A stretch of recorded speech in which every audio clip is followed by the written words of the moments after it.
Hey you guys, gonna give you my live reaction to the latest Vikings season 4 trailer. So I'm gonna give you, obviously my reaction. So one thing that I thought was really interesting is when King Ekberg's he's really he's in a Zen holy moment, with the cross, whatever, probably one of his many rooms in his, castle and shit. He probably had to take a break after banging, Athelston's baby's mama, aka his son's own wife.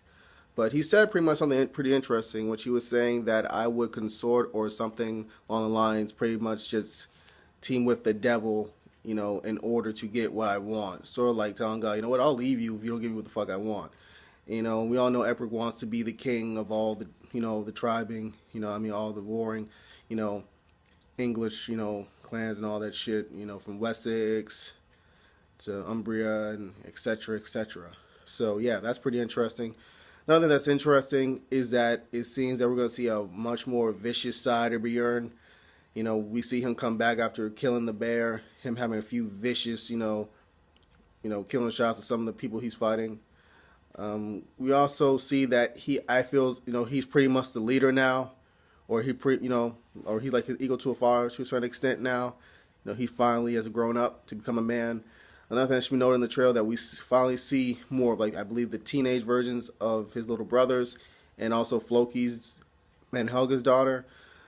Another thing too that's interesting is how I believe that's his name, King Charles, basically pleased Rollo to side with France instead of going to his brother, just for France's sake. So we see Rollo, definitely look no like seriously, he definitely did sell his own kind, like no long hair. He got that French style, yo. So you got that, and it was just really powerful seeing one of the Vikings dudes was just like, Rollo, you betrayed your kind. And then after that, dude just like, pow! Oh, just like heartless. Had the little axe, just looked at it, was like, yeah, keep talking. I'm planning to have this dude just shoot you straight over and over again until you just shut the fuck up. And then you have Ragnar, when you just see Ragnar with his look, he just tells so much with his eyes. You just see the anger, the betrayal, the frustration.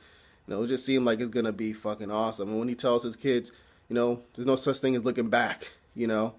So that's gonna be awesome. Another interesting part of the trailer is when Queen Aslog asks the seer, "Will there be a queen of Kattegat?" And he was like, "After Ragnar dies." So, I believe that it won't be her, and I don't even think it'll be Lytha. I think it's gonna be someone else. I don't know who. It might be Ragnar's new woman, but it'll be interesting to see who it is. Well, another thing too that should be discussed in this trailer is that it seems like Ragnar's not gonna die this season. If he is, it'll probably be near the end of the season. But I feel as though if he was gonna die, they would at least had I don't know, they probably would have, you know, they would have had like a season's worth of like foreshadowing, since he's that big of a character of the show. It wouldn't just be like midway through the season, I believe, because I believe it's 20 episodes this season, and they're gonna do 10, straight like they usually do. Then they're gonna take a break, and then they're gonna have 10 for like whenever they decide to, later in the year. So yeah, that's what I feel. I feel as though it'll be next season, which I kind of expected. So yeah, that's pretty much my reaction to the live, season 4 trailer. It was pretty awesome actually. It seems like it was only gone for a couple months when it actually been several months. But I'm happy. I'm excited. Just one more month until season 4 begins, and I'm excited. Thank you for watching. Adios. Subscribe to my channel. Peace.